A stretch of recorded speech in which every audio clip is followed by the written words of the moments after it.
একেই হয়তো বলে কারো পৌষ মাস, আবার কারো সর্বনাশ। মুস্তাফিজুর রহমানকে 6.5 কোটিতে পেয়ে চ্যাম্পিয়ন হবার জন্য এখন থেকেই নীল নকশা আঁকা শুরু করেছে লাহোর কালান্দার্স। অন্যদিকে তার সাথে অবিচার করার ফল ভোগ করতে এখন এক প্রকার দিশেহারা কলকাতা নাইট রাইডার্স। টুর্নামেন্টে নিজেদের পেস ইউনিট নিয়ে এবার পড়লো আরও বড় বিপাকে। শেষ মুহূর্তে এসে দুশ্চিন্তার কালো মেঘ আরও বেশি ঘনীভূত হলো শাহরুখ খানদের।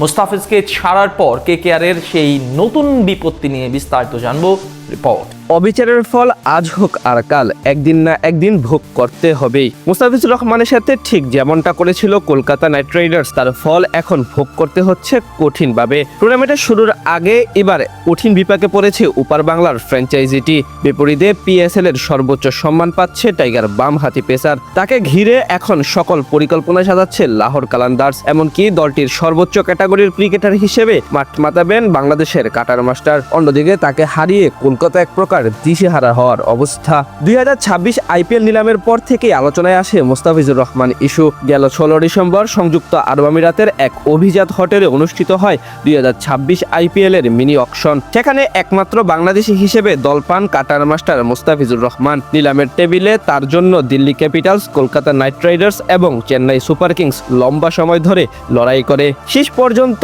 রেকর্ড 9 কোটি 20 লাখ রুপি, বাংলাদেশের মুদ্রায় যা প্রায় 12.5 কোটি টাকায় কলকাতায় যোগ দেন তিনি। টুর্নামেন্টের ইতিহাসে কোনো টাইগার ক্রিকেটারের এটাই সর্বোচ্চ দামের বিক্রি হওয়ার রেকর্ড। তবে এর কিছুদিন পর বিসিসিআই এর হস্তক্ষেপে এবং টুর্নামেন্ট কর্তৃপক্ষের অপেশাদার সিদ্ধান্তে নাম কাটা যায় টাইগার পেসারের, যা নিয়ে গোটা ক্রিকেট বিশ্বে চলে তুমুল আলোচনা এবং সমালোচনা।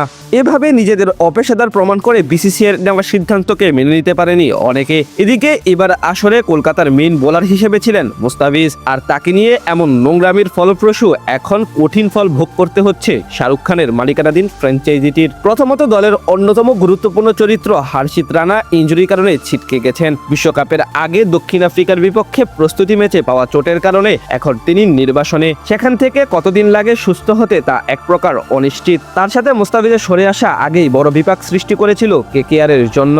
এখন নতুন করে 18 কোটি রুপির মাথিসা পাথিরানাকে নিয়েও সংকটে পড়েছে কলকাতা নাইট রাইডার্স। জানা গেছে ইনজুরির থেকে সেরে উঠলেও তাকে ছাড়পত্র দেয়নি শ্রীলঙ্কা ক্রিকেট বোর্ড, যার কারণে খেলতে পারবেন না 2026 আইপিএল। যার সুবাদে এখন কঠিন বিপাকে পড়েছে কলকাতা নাইট রাইডার্স। একে তো মুস্তাফিজ নেই, তার উপর রানা ও পাথিরানার ছিটকে যাওয়া বড় দুশ্চিন্তার কারণ তাদের জন্য।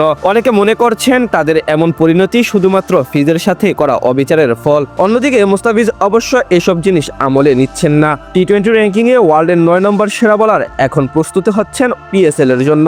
সেখানে তার কদর আকাশচুম্বী। এছাড়া গেল সপ্তাহে ইংল্যান্ডের দ্য 100-এও কোটি টাকা দামে দল পেয়েছেন। সেখান থেকে বলা চলে তিনি বেশ ফুরফুরে মেজাজেই আছেন। আর কলকাতার অবস্থা পুরোপুরি বেগতিক। এটাই হয়তো প্রকৃতির লীলা খেলা।